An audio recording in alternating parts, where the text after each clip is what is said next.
Well, welcome to a new year, everyone. January 3rd, 2022. We are very, very happy to be back here in our class. I'm just going to spotlight myself for a second. Welcome back. We missed last week Parshat Va'era, but we're going to talk about Parshat Bo. This is an extraordinary parsha. This is the parsha in which we have the actual Exodus, the slaying of the firstborn, the last three plagues, which would be Arbe, Choshech, and Makat Bechorot, locusts, darkness, and the slaying of the firstborn. The other significant part of this parsha is that it's the first set of mitzvot pertaining to Israel altogether and pertaining to Passover. The mitzvot starting in chapter 12, HaChodesh Hazel Lachem, this is your month, the first of your months, or the month for you, which will be the month of the Exodus. And the entire chapter deals with the preparations for the Exodus, things that we are familiar with from our annual commemoration of the Korban Pesach, the Passover sacrifice, which we, of course, do not do anymore, but we commemorate through the Passover Seder and the recalling of the Passover sacrifice and the meal at the Seder and the telling of the story on Haggadah, most of which, of course, is in these chapters. I always like to point out that the Korban Pesach is directed to the family, that each family unit was to get a sheep, and that I think tells us a very, very strong message that the liberation, redemption, covenanting of the people happens by the primary unit, which is the family, it's a very, very strong statement, especially in a world in which the whole notion of family altogether is being challenged from so many different directions. But I'm not going to focus on that today. I want to focus today on a minor point that is in the story. And as usual, it's from the minor points that I think we can get an entirely different picture of the story, or at least a different picture of the whole scene. The proposition that I'm working with really in all of these texts is that there's nothing accidental in the text. The text comes together in a process which is very complicated, and what the Torah chooses to put there is deliberate. It's not accidental, and each item, down to the word, and some would argue down to the letter, and some would argue down to the dots or the spaces between the letters, has enormous significance, enormous meaning.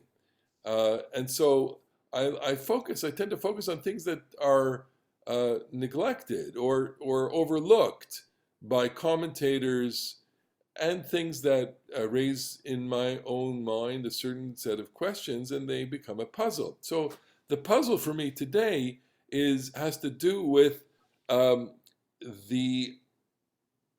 little detail that when Israel leaves Egypt, they are told to go ask for items from the Egyptians. We talked about it a little bit. They're supposed to get gold and silver and clothing from them, and that there's a disposition towards the Israelites from Egypt. It's only in a couple of verses, but as we will see today, these couple of verses really, I think they're very, very powerful, and they tell us a very powerful story about the way that populations interact with each other, especially during periods of great conflict. So I'm going to put up the text right now, and let us get right into it. Here we go. All right, so I'm calling this Disposing the Israelites, the Egyptians Favorably to Israel. I'm going to read the text in English first, and the reason for this is to kind of get it into your heads, but we're obviously going to examine the Hebrew text very closely, and I'll have the translation right beside it. But I just want to kind of inoculate us all with the narrative. This is chapter 12, verse 29, and this is the climax of the story, right? So we're not reading from the beginning of the parsha. We're picking it up really, if you recall the Hebrew, Vayihi b'chatzi alayla. It was in the middle of the night. And actually, those words are quoted in the Haggadah. So, in the middle of the night, the Lord struck down all the firstborn in the land of Egypt, from the firstborn of Pharaoh, who sat on the throne, to the firstborn of the captive who was in the dungeon, and all the firstborn of the cattle. And Pharaoh arose in the night with all his courtiers and all the Egyptians, because there was a loud cry in Egypt. For there was no house where there was not someone dead. He summoned Moses and Aaron in the night and said, Up, depart from among my people, you and the Israelites with you. Go worship the Lord as you said. Take also your flocks and your herds as you said, and be gone. And may you bring blessing upon me also. And just a footnote, this was the subject of last year's class. I really, if you want to refresh yourselves, go back to the YouTube last year and play it at high speed. I had some real important insights on the idea of bringing a blessing upon, bless me also. Why is it that Pharaoh wants a blessing from Moses, and why it is that Moses kind of just turns away? And basically, I was trying to show in that text, this verse 32, 31, that Pharaoh was making himself an equal to God, and Moses would have none of it. But here's our verse today, and see how we're doing. We're doing one verse progress per year. The Egyptians urged the people on, impatient to have them leave the country, for they said, we shall all be dead. Okay, so they're urging them. We have to look at that. We'll see what that means, maybe. So the people took their dough before it was leavened, their kneading bowls wrapped in their cloaks upon their shoulders. The Israelites had done Moses' bidding and borrowed from the Egyptians objects of silver and gold and clothing.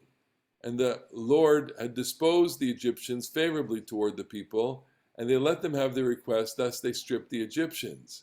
So we have to stop here and say, it's an astonishing comment. It's an astonishing moment. And even if you were reading this the first time, and even if you never celebrated a Passover Seder, and even if you knew nothing about the story, even reading it again, say, this is very strange. What is going on here?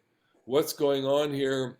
Okay, with in this moment, and we'll have to ask whether or not that happened in this moment, because this issue occurs, this theme occurs 3 times. This is the third time. This is the third time it occurs in the book of Exodus. There are 2 other mentions of this very theme in the book of Exodus, chapter 3 and chapter 11. This is chapter 12. Okay, so this is like the statement of what happened. Okay, so just to review, and we'll do this go back in a second in the Hebrew text. It's in the middle of the night. Okay, Pharaoh's been warned already that this is going to happen, and it's happening. There's the terrible terror throughout the land of Egypt. The firstborn are dead in every household, and basically Pharaoh summons Moses and Aaron and says, "Get out of here!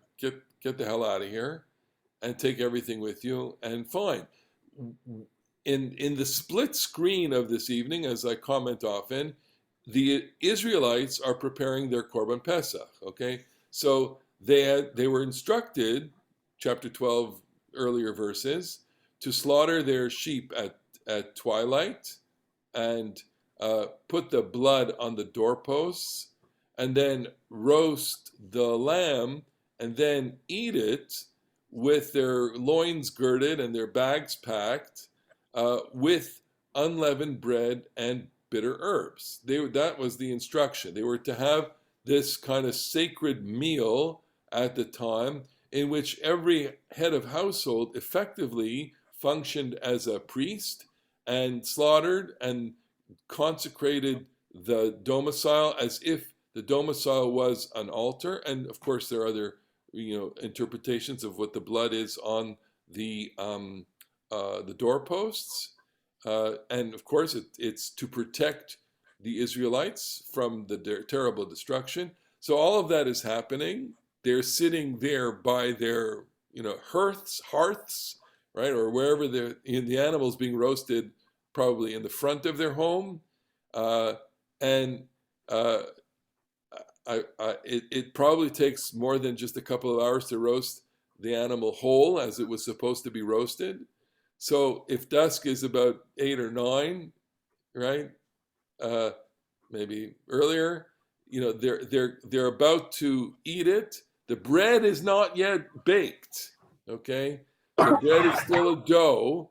Okay, and that is why when they are leaving, they are wrapping the kneading bowls with the dough in their cloaks on the shoulders. So they're holding it over their shoulders as they're leaving, and they had not yet eaten the Passover sacrifice. Okay, so the point I always try to make is that we are so influenced by the fact that we sit down to have a big meal that we think that that's what our ancestors did. No, not at all.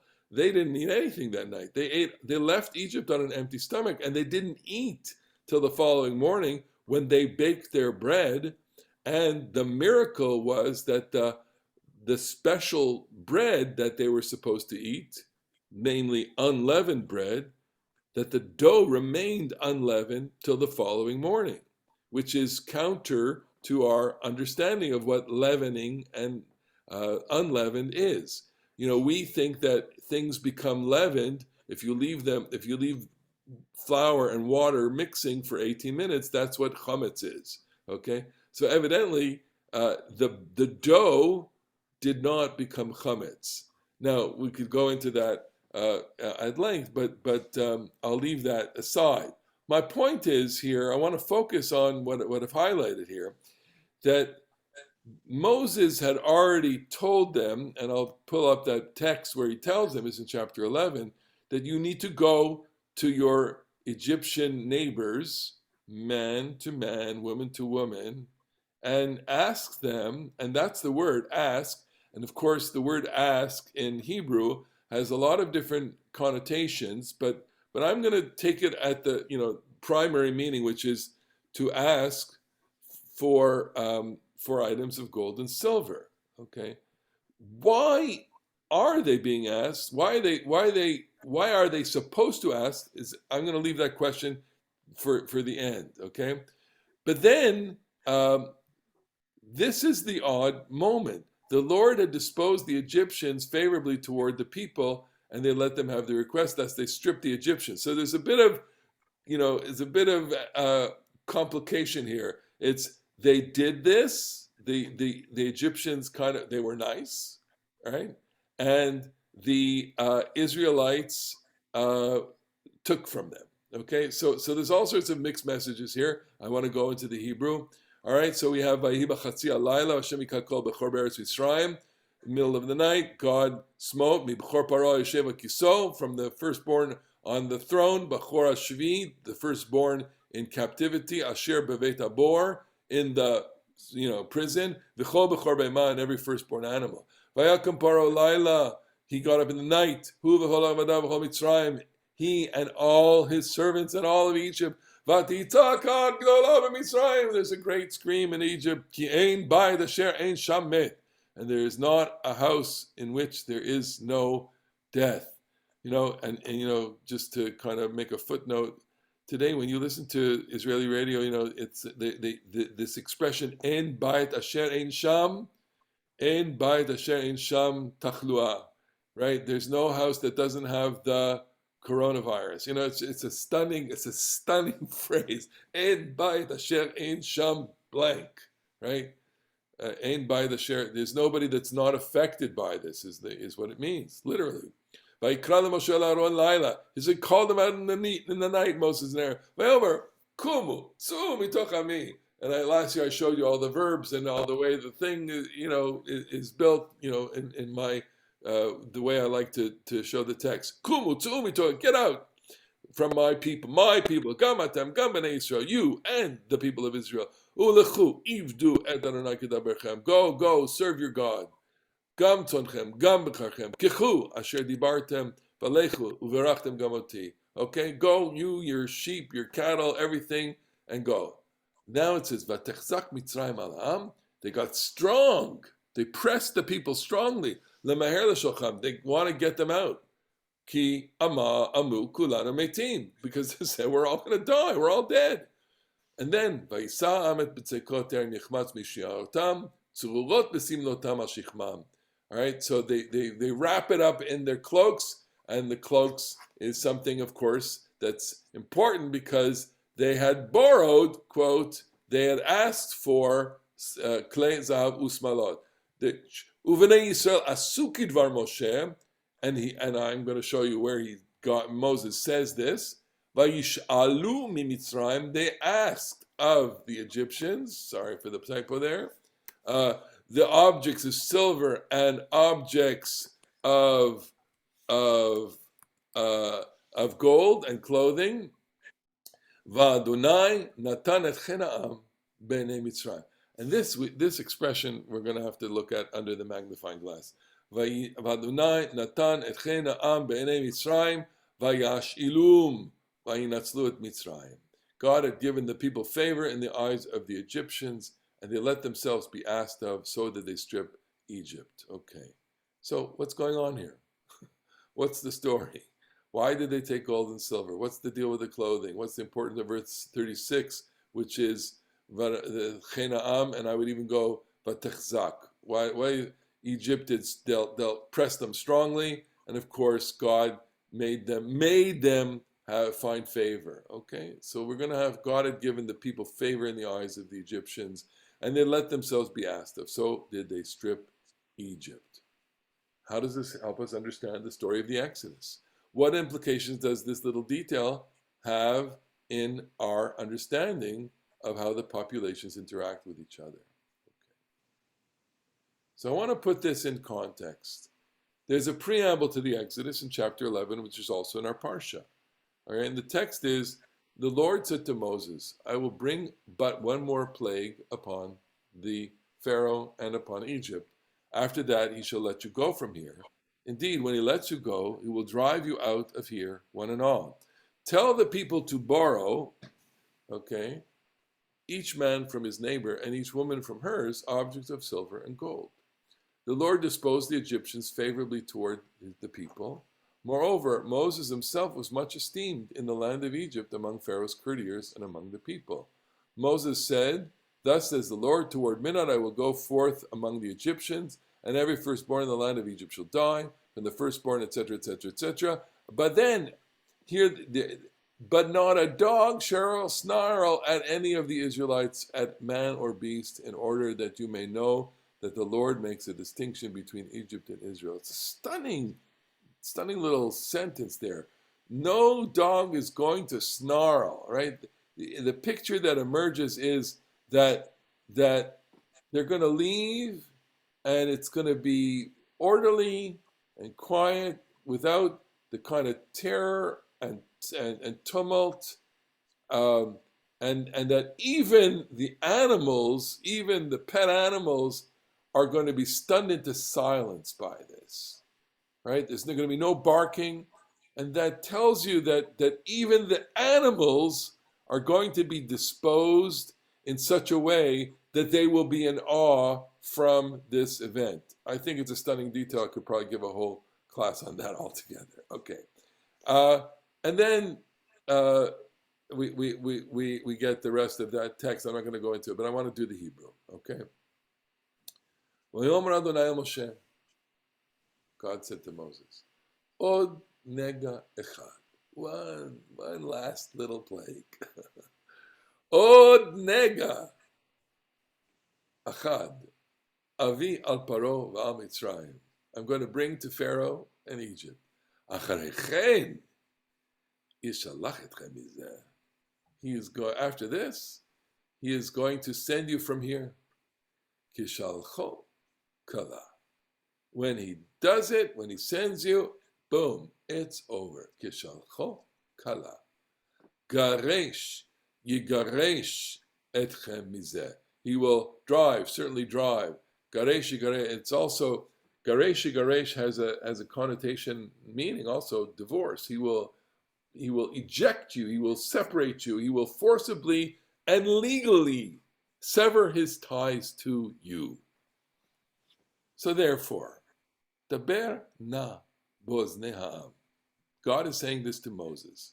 Speak into the ears of the people. V'yish'alu.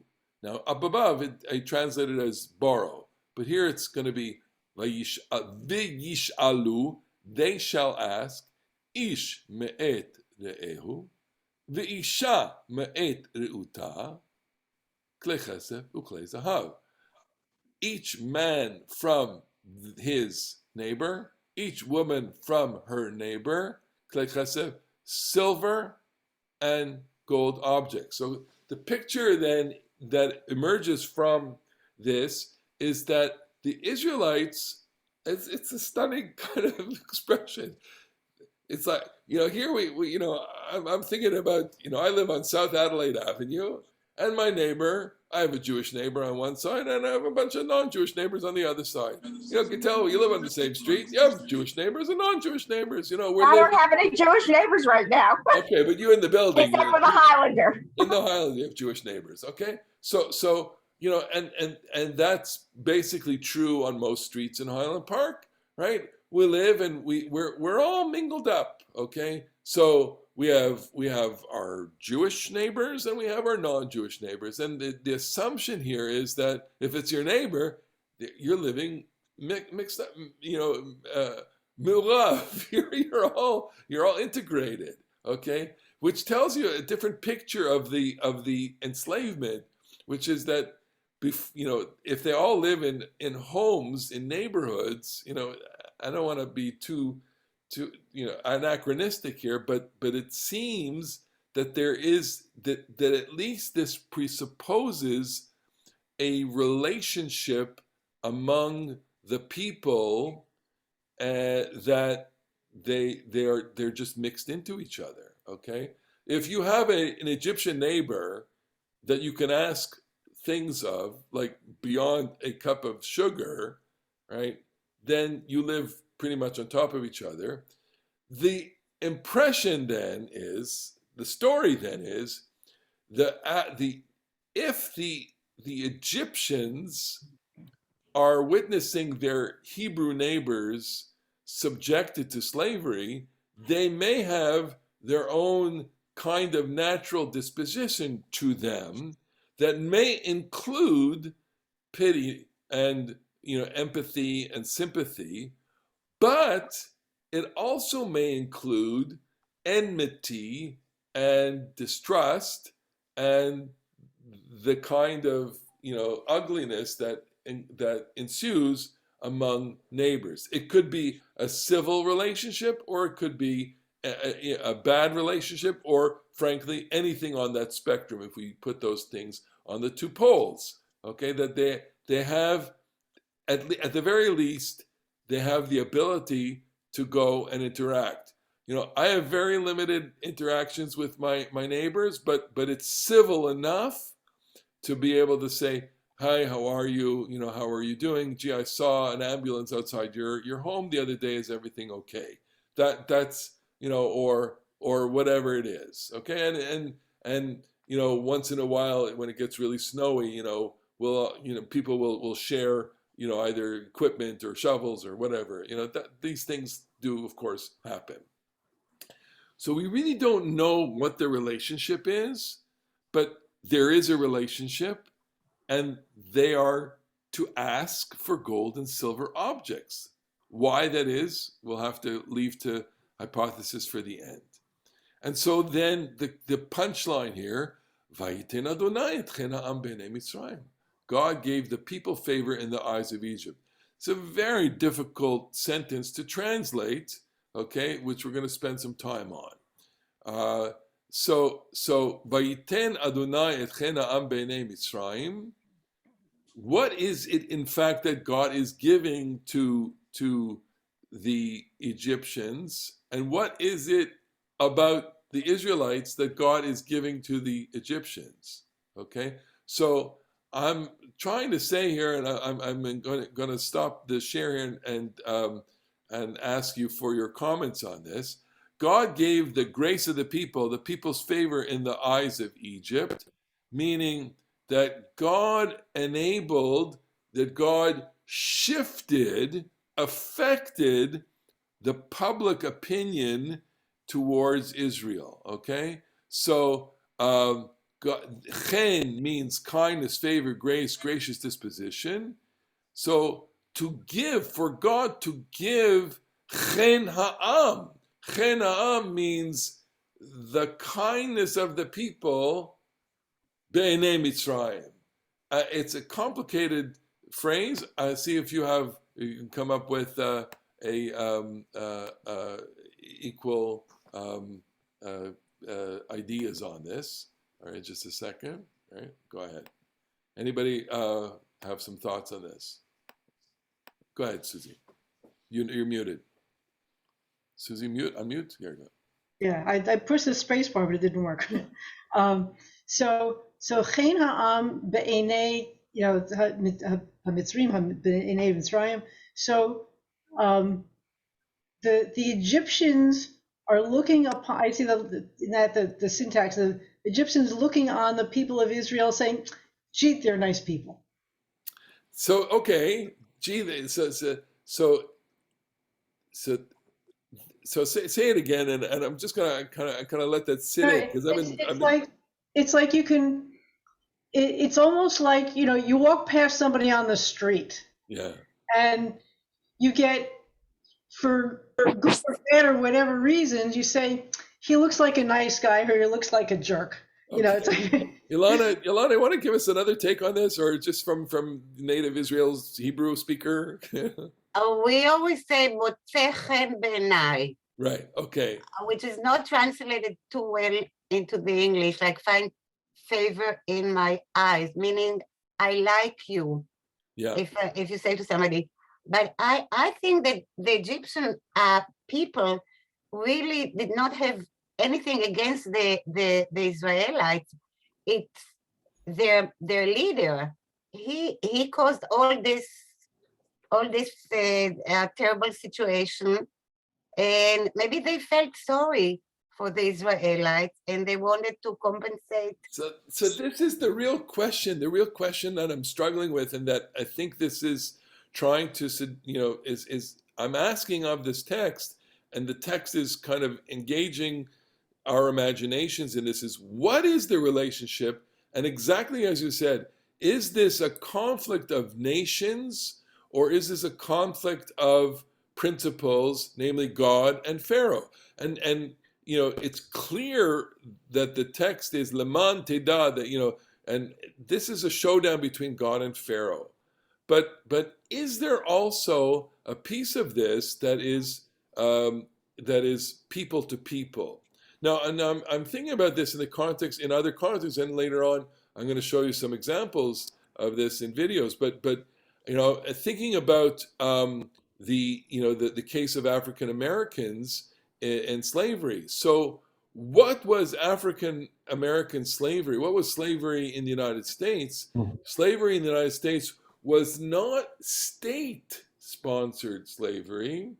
Slavery was private ownership slavery. The institution of slavery was that there people owned individuals owned slaves, and that the Civil War itself was a war of slaveholding states against non-slaveholding states, about the institution of slavery at its core, and what the meaning of what did it mean to be free in America, among other things, and obviously that's the great discussions about the Civil War, in fact, still continue. But at the core, at least as far as Lincoln understood it, the Civil War was about slavery. But it's different because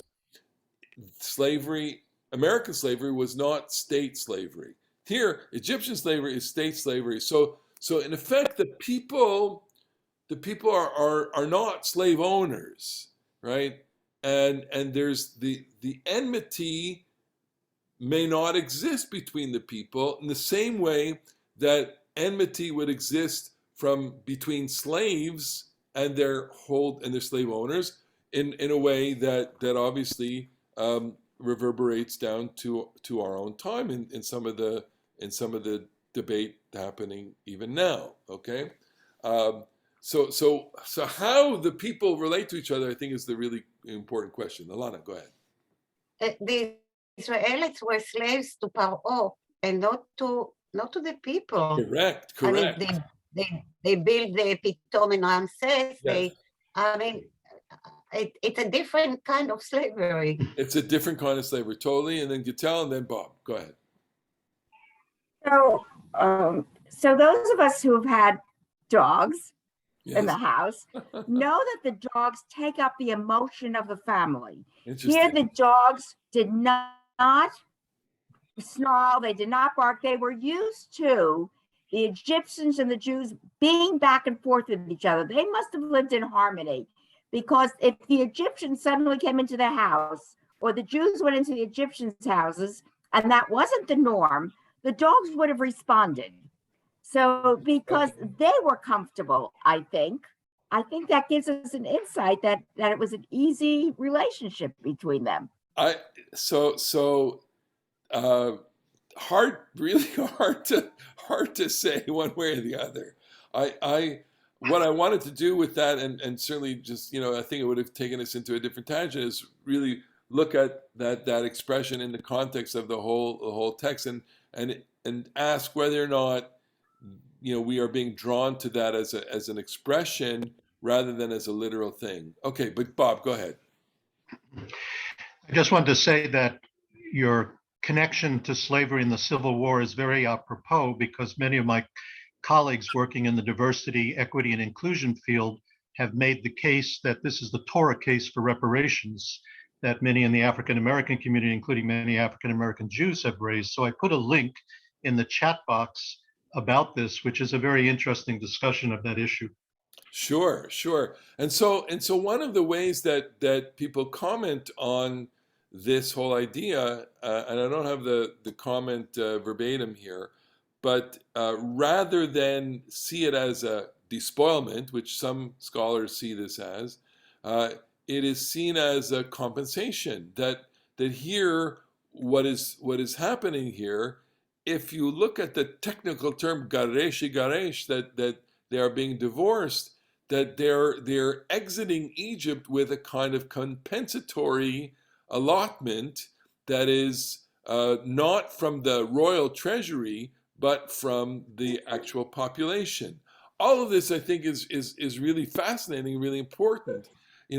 I don't think any of us likes the idea that they, quote, borrowed, that they stole from them. Okay, it doesn't sit well with us, and it certainly doesn't sit well with other authors in the Bible when it comes to despoiling enemies. You do see almost across the board ban against taking the spoils of the enemies. That I'm thinking of the Amalekite episode where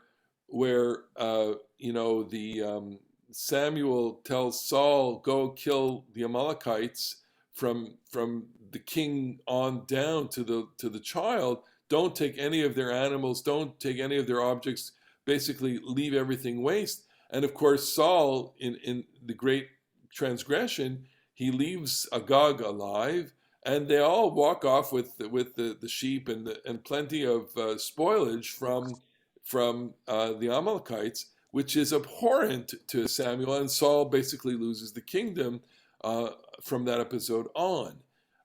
There's a tremendous anathema towards despoiling, and the whole idea that they would have gone out with the spoil. I mean, it's a law of war, but I know that in Israel today, I mean, you can go to jail if you take stuff from if you are positioned in a Palestinian neighborhood and you are and you break something or take something, you can go to jail for that. That's just not it's just not accepted. So there's a general ban against this, and so here, on the one hand, we have to solve some problems. They're not going to steal this from them, so they have to ask for them. We'll see why in a second. Okay. Any other? Go ahead, Ruth. The term Re'ehu, that doesn't necessarily mean one person on South Adelaide Avenue borrowing from another person on South Adelaide Avenue. That's not how we use Re'ehu. And also, that couldn't have happened because the Jews were ghettoized in Goshen. They were all living in Goshen. So I don't know how orderly this could have been. They would have had to, it's like going from, the West Bank to Tel Aviv to go borrow some, there must have been a lot of back and forth. This and is also, yes. Also, the Hebrew word to borrow and to ask is the same thing. If you go to get a book out of the library, lish'ol, you lish'ol a book from the library. So, I don't know. I mean, but they were not going to their next door neighbors to get their gold both chains. are valid points, and I think it's a great subject to debate.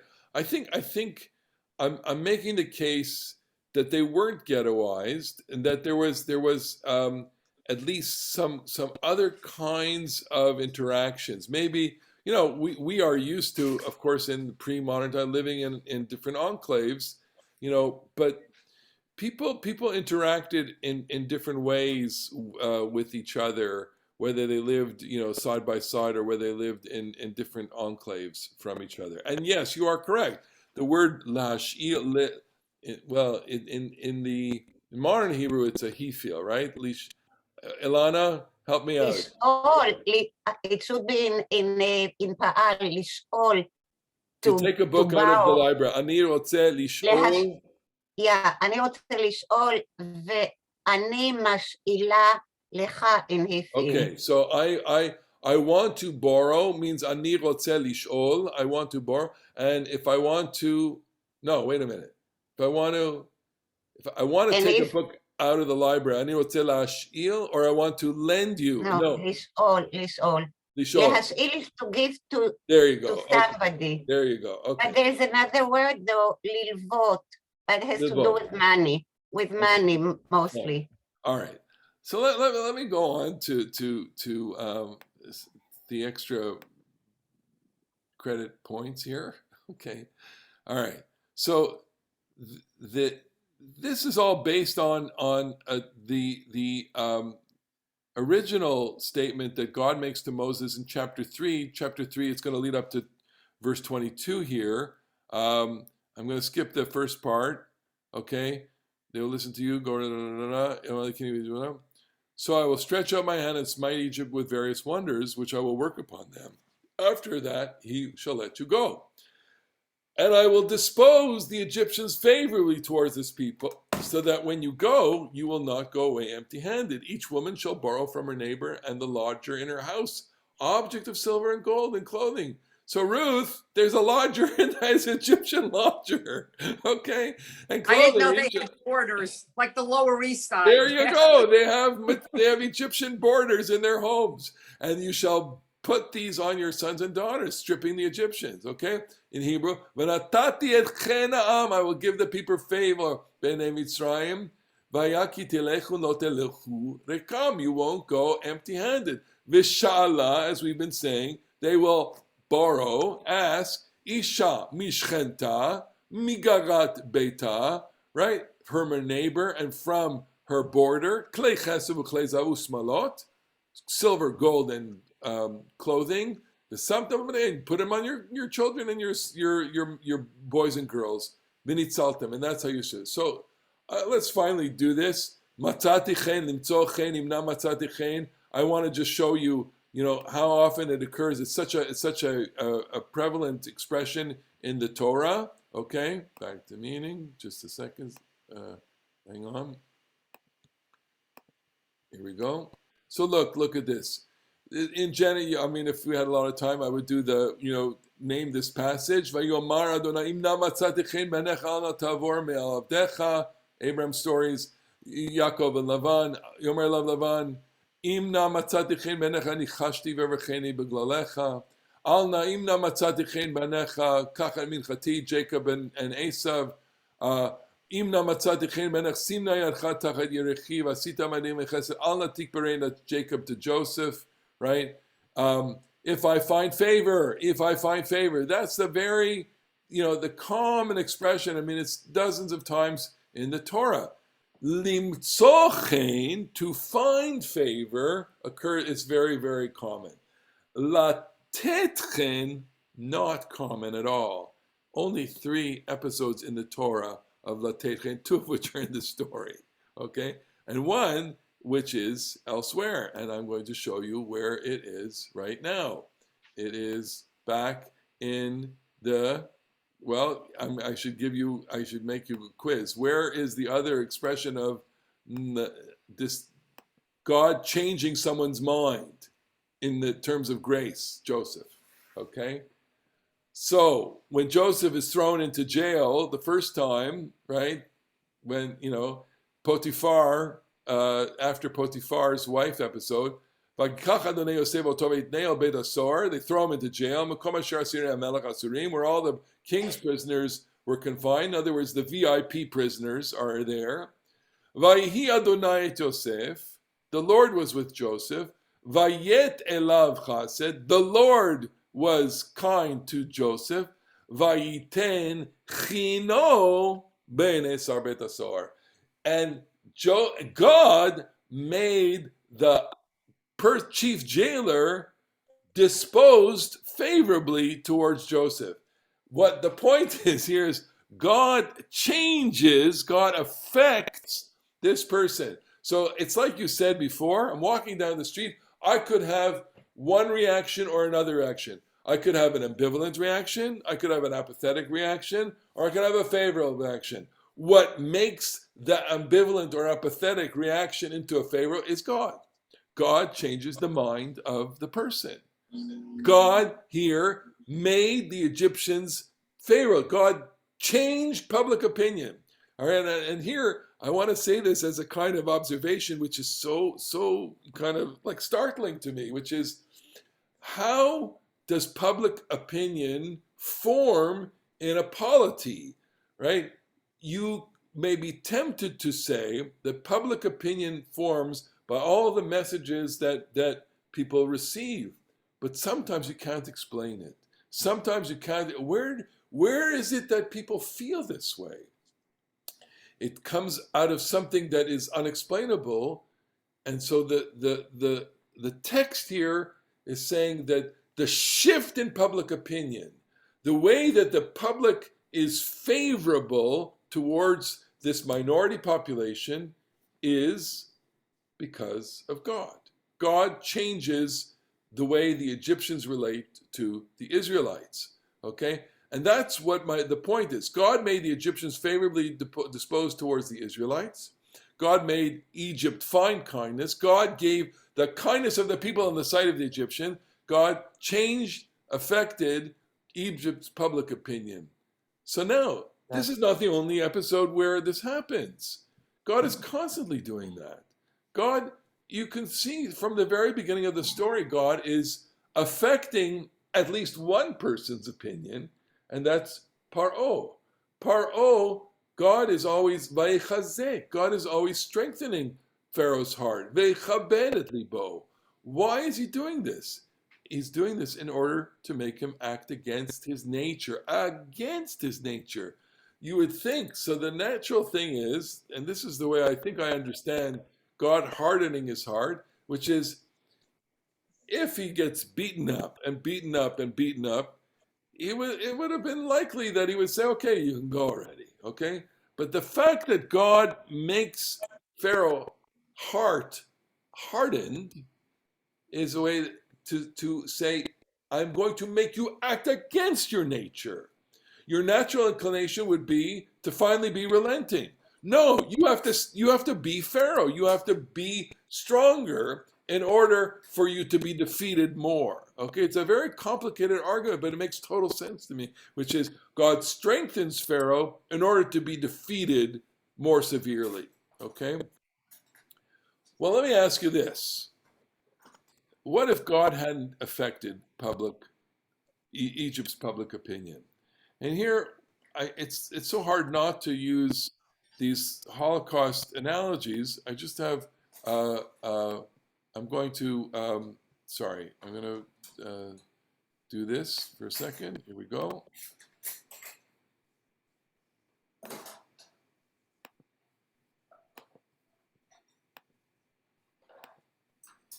This is after.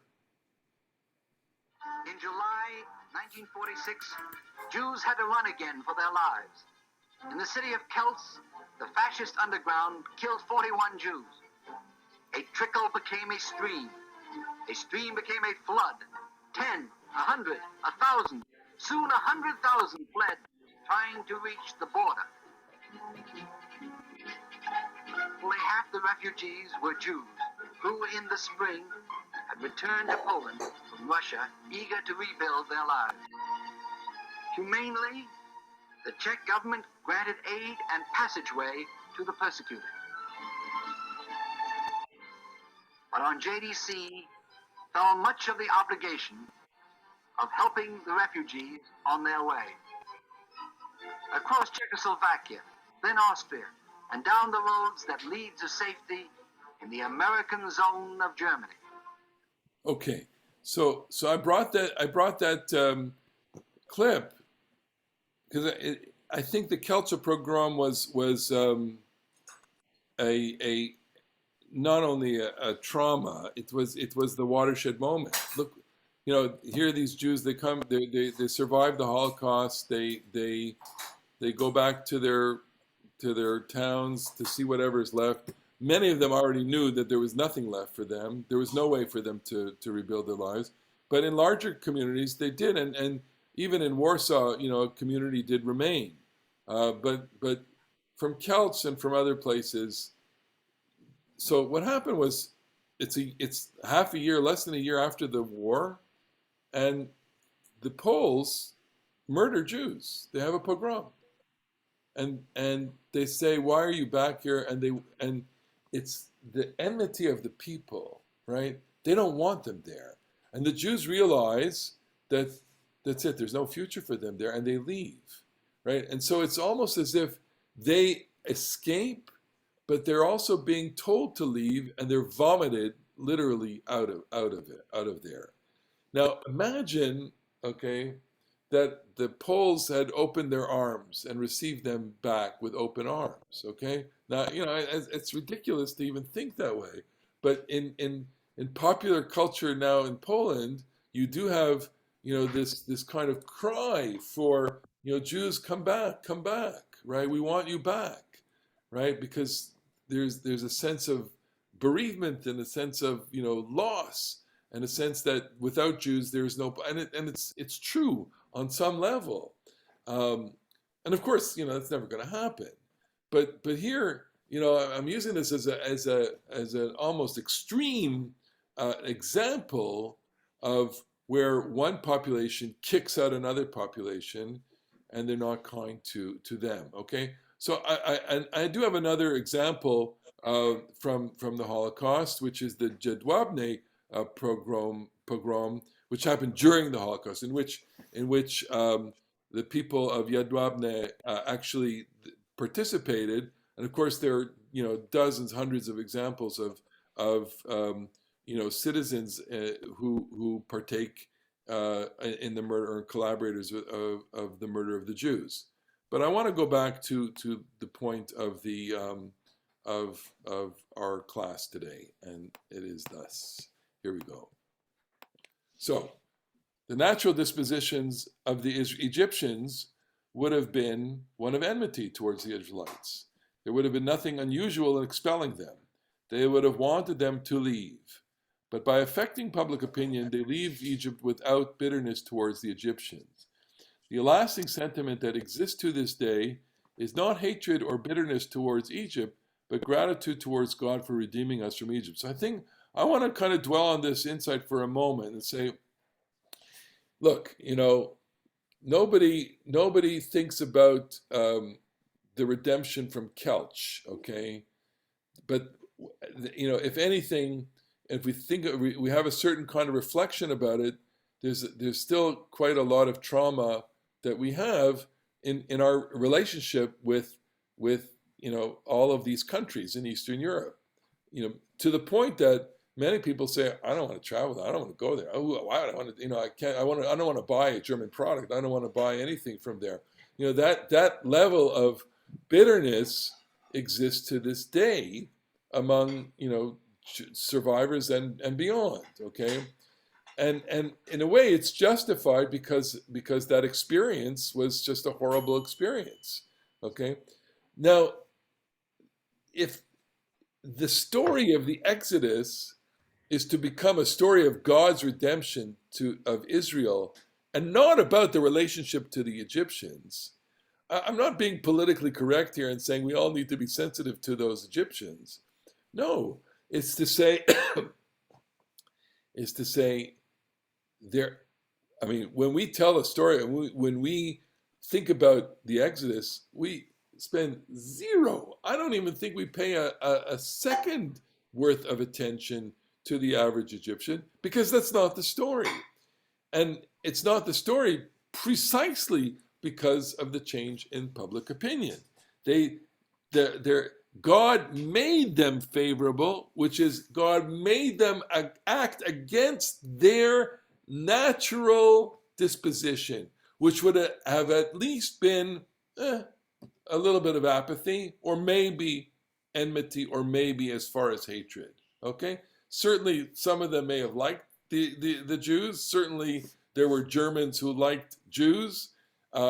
And certainly there were righteous Gentiles, the minority of the minority of the minority of the minority of people, infinitesimal minority of people who behaved that way, certainly. And certainly we saw in Shifra and Pua, if they were Egyptian or other Semites, question, but they acted, righteously. But at a very base level, we would say, they didn't really care. But to have them act nicely, to have them be disposed, changes the whole story altogether, away from the bitterness of cultural conflict to one of God as Redeemer. Second point is, so if gold and silver items were stolen, what does that mean?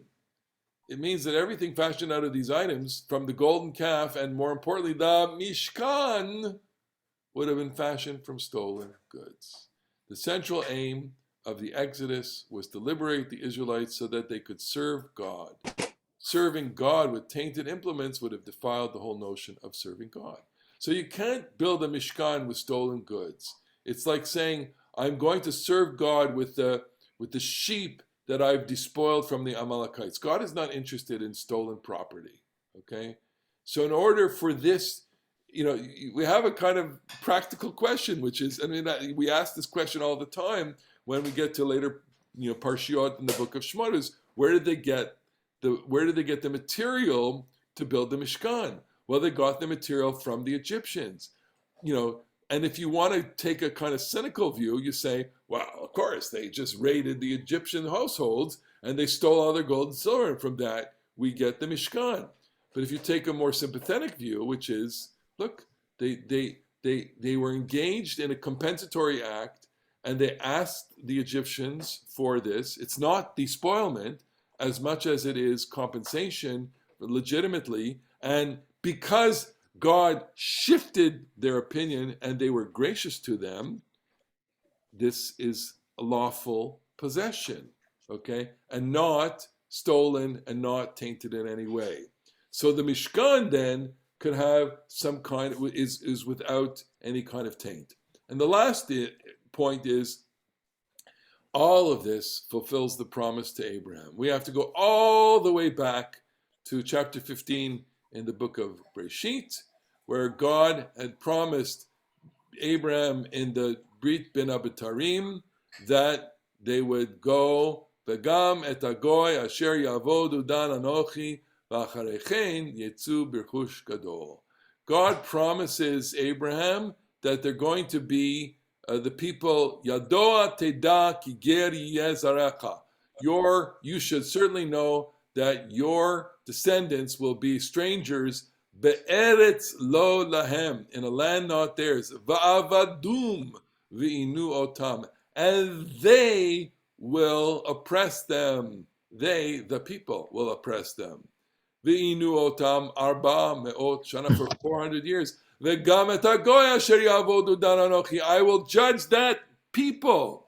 So it's a little different here. It's people to people there. In the story that God tells Abraham, it's Hagoy Asher Yavodu Dan Anochi. It's not Paro. It's not specific. It's the whole nation. Okay? And they'll go out with a large, with property. Okay?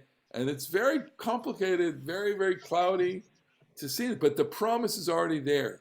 So what you have there, in order to fulfill the promise made to Abraham, they have to leave with property. They're slaves. They have nothing. They don't even have clothing, so they have to take clothing.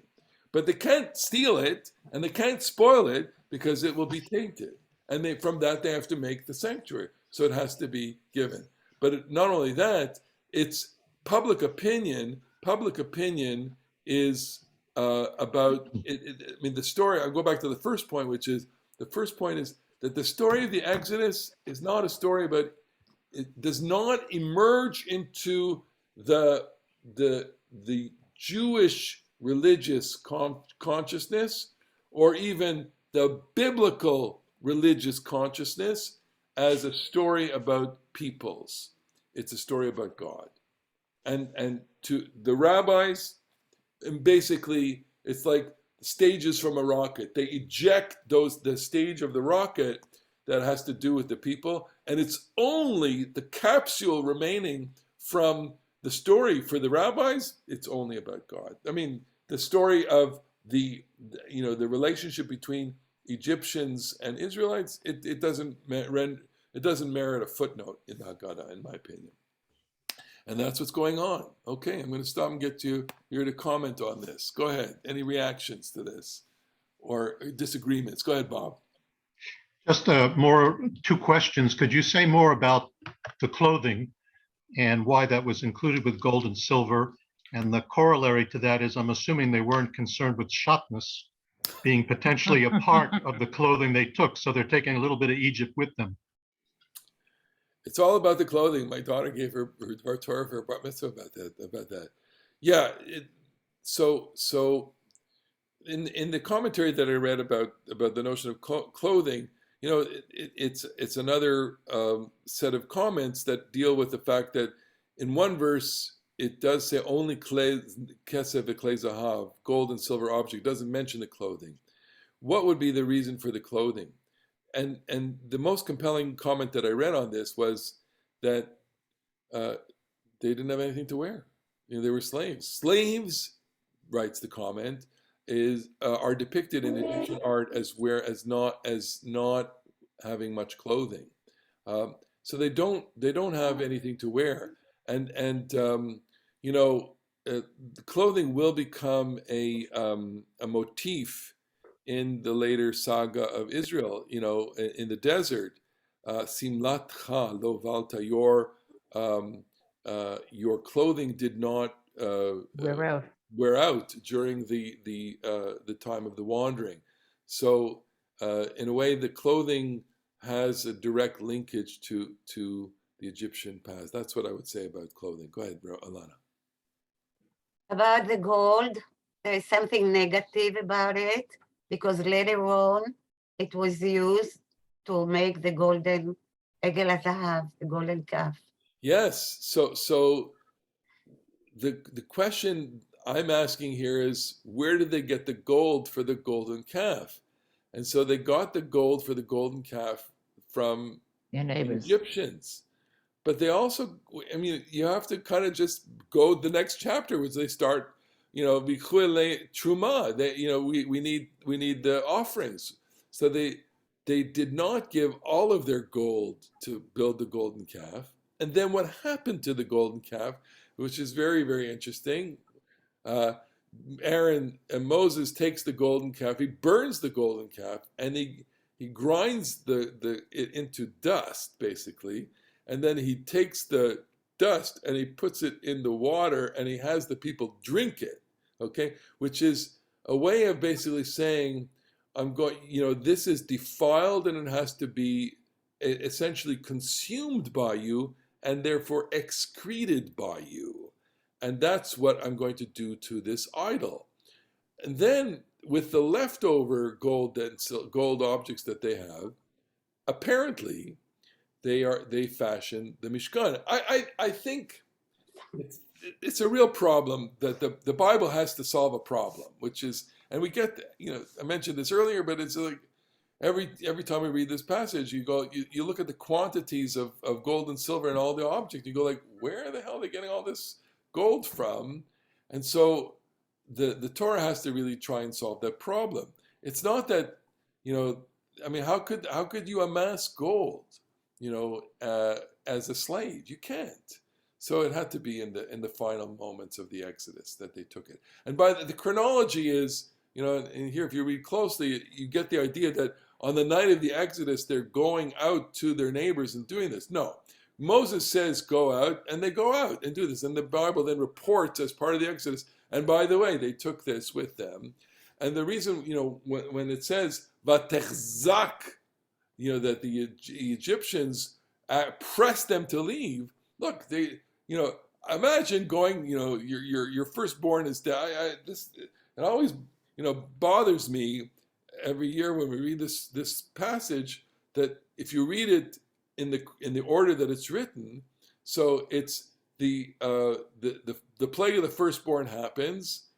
God, Pharaoh says, get Moses and Aaron here. There's some in here. He says to Moses and Aaron, get out. And the people leave. And as they're leaving, they go to their Egyptian neighbors. And if you read in it, because the text is put in that context, it makes no sense for it to happen in that context, because here are the grieving parents of the firstborns, and people, they get a knock on the door and say, by the way, could you spare me some gold and silver? I mean, that's ridiculous, right? So it, if the story is to make any sense, then this exchange or these actions probably happened way before the Exodus, at that time. Okay.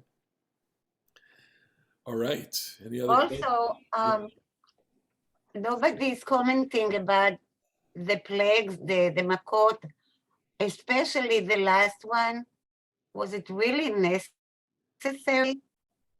Why this makkah? Why this makkah?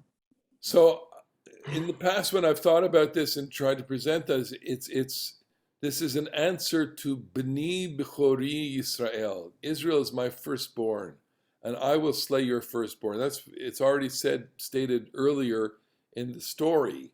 The first time that Moses goes to Pharaoh, he says, Ko Amar, something like that, B'ni B'chori Yisrael. Israel is my firstborn. I am taking, I want my firstborn, and I will slay your firstborn.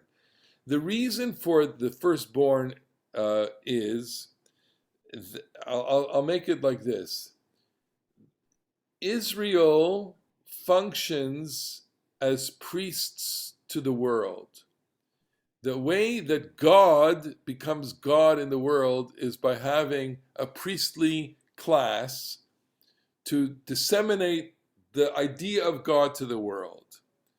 The way Pharaoh remains Pharaoh is by having access to the firstborn who belong to Pharaoh, right? In the ancient world, the firstborn is the prerogative of the sovereign. By slaying the firstborn,